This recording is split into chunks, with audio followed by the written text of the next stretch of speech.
So we've officially entered the great lock-in of 2025, meaning we have around 80 days or so before the end of the year. And to me, this means I have 80 days to go all in on my fitness and lifestyle goals and feel my best before the new year. So for the next few months, I'm committing to eating healthy and also calorie counting, as I'm still on a weight loss journey and I know that calorie counting works. In terms of fitness, I'm committing to 3 strength training sessions per week. I've been following a program on the Evolve app for the past few weeks and I have been loving that. And I also have a step goal of 8 to 10,000 steps a day, and that can be done outdoors or using my walking pad. And lastly, I want to do 1 run per week just to maintain my stamina. Let me know if you're also ready to lock in before the next year and what your goals are for the next few months. Okay, so for breakfast today, I'm making Turkish eggs, which I've never done before. So I made the yogurt dip first by adding some dill and garlic, and then for the butter that goes on top, I'm simply melting a bit of salted butter and then adding some paprika, chili and cumin. I gave it a stir and let it on one side, ready to be used later. And now my boiled eggs were ready, so I just peeled them, and then to serve, I added the yogurt first and just spreading it around. I then added my boiled eggs and seasoned with salt and pepper. I finished with a drizzle of the spiced butter, and to serve I'm having a slice of this Volkenbrot bread. I love this bread as it's very wholesome and light, but it also keeps me full because of the fiber. And that's my Turkish eggs breakfast ready. It's the first time I'm making Turkish eggs, and I'm not sure if that's an authentic recipe, but I just mixed up a bunch of recipes I found and just made my version. So let's give it a try. I know traditionally you would have poached eggs, but I couldn't be bothered because I made some for James, and boiled eggs is so much easier. I wish I had done it a bit more soft boiled, but it's okay. This is so good. There's so much flavor and different elements with the freshness of the dill and the herbs and the richness of the butter and the creaminess of the yogurt. Oh my god, this is a winner. And even with the bread, this is 398 calories, so sub 400 calories and 31 the chili is coming through. And 31 grams of protein. So this is a winner. I think it's gonna be one of my go-tos from now on because it's very fast to make and it just feels a bit more special. Let's give it a try with the bread. That's good. That was so good. More spicy than I thought, but it's waking me up. The dill is so good in this, and most of the recipes called for fresh dill, which I didn't have, but even with the dry dill, it's so good. I can't wait to enjoy this, and I'll see you for lunch. For lunch, I wanted something quick but also healthy and yummy, so I'm making a lentil salad with ready-made lentils, so I'm starting by adding my greens first. For my dressing, I'm keeping things simple with olive oil, lemon and salt, and then I'm also adding some shredded carrot as I love the sweet taste and crunch it gives to the salad. I have also been trying to incorporate more fermented foods into my diet, as I know they're super good for your gut, and this Eaten Alive brand is my favorite kimchi as it's not too strong. I then added my lentils. I'm adding quite a lot as that and the cottage cheese will be the source of protein for this meal, so I'm adding almost the entire packet. And that's when I realized that plate was way too small for the massive portion of a salad I was preparing, so I switched to a big bowl. And then to increase the protein, I'm also adding some cottage cheese too. You know, the Longley Farm is my favorite, either the fat-free or the full fat, they are both delicious. And then for carbs, I had some sourdough bread in the house, so I'm cutting a slice and toasting it. I also spread some butter, as fresh bread and butter is just a match made in heaven. And that was my very quick lunch that was also very nutritious and filling.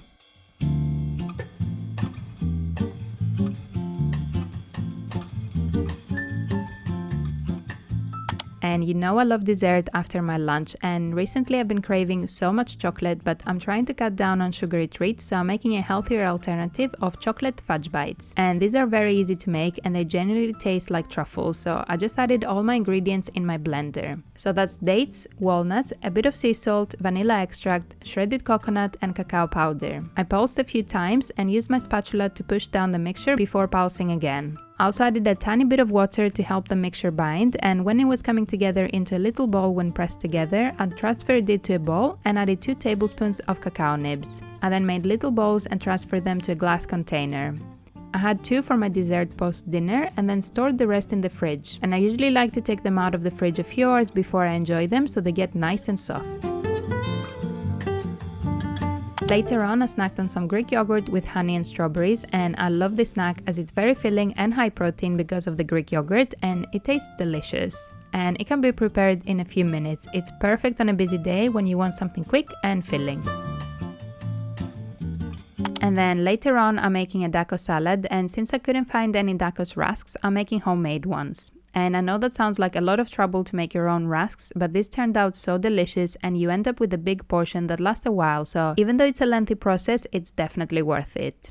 So to make it, I started by activating the yeast with a bit of warm water and let it on the side for a few minutes. I added all my different flours in my bowl, so today I did a mixture of rye, white spelt and wholemeal spelt. I added my salt and a bit of honey, and for my wet ingredients, warm water and olive oil. I also added my activated yeast and gave the mixture a stir. I first used my fork to bring the mixture together and then switched to my hands and kneaded the dough in the bowl, adding a bit more flour as needed.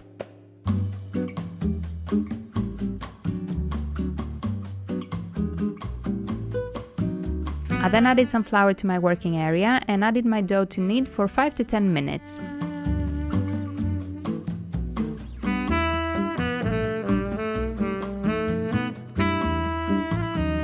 I placed back in my bowl, topped with a bit of olive oil and covered with a towel so it can rest and double in volume. After the dough had risen, I took it out of the bowl and divided it evenly in 12 pieces. And for this I did go the extra mile and weighed the individual pieces so they are as exact as possible. I then made each piece in a little bowl and then flattened it with my hand. And before transferring to my baking dish, I'm just making a little mark all around the disc so it's easier to cut later.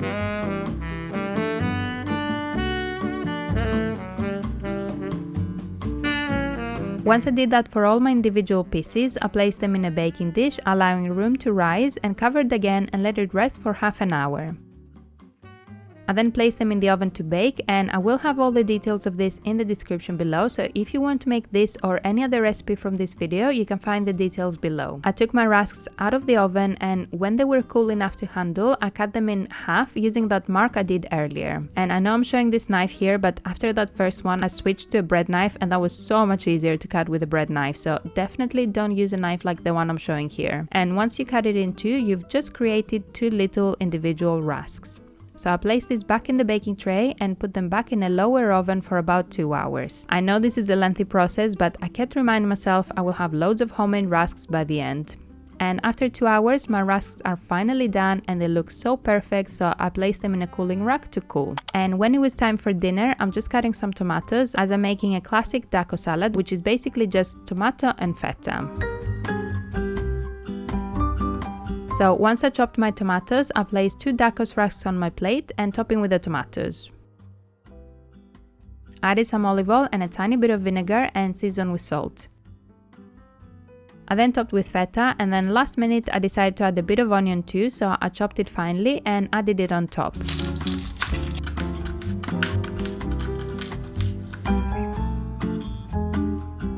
I finished with a sprinkle of oregano and my Dacos salad was ready.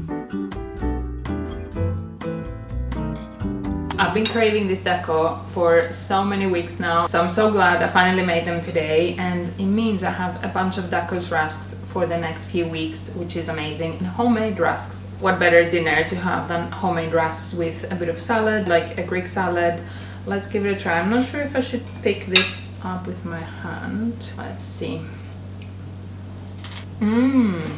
Good tomatoes, so flavorful and so aromatic actually. And the Dacos is not too tough, which is perfect for a salad like this, because I don't really like when you have to soak them in water, because I feel like you lose a bit of the flavor like that, and also the texture, because I like it to be a bit crunchy, and this is just the perfect amount of crunchiness for me. I'm very happy, and again, I'm so happy I have so many to look forward to for the next few weeks. Let's see if you can break it with this.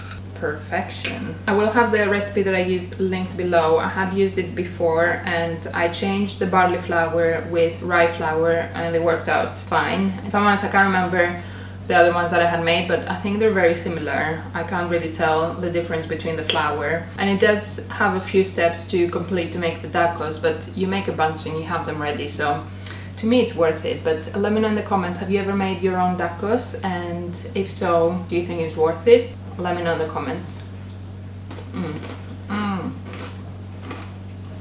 Such a good meal. I love it. So if you enjoyed this video, would like to see another what I eat in a day, you can check out this video where I show you another day full of yummy meals, hitting 100 grams of protein per day, because we like protein here. You're gonna go enjoy, and I'll see you in the next one.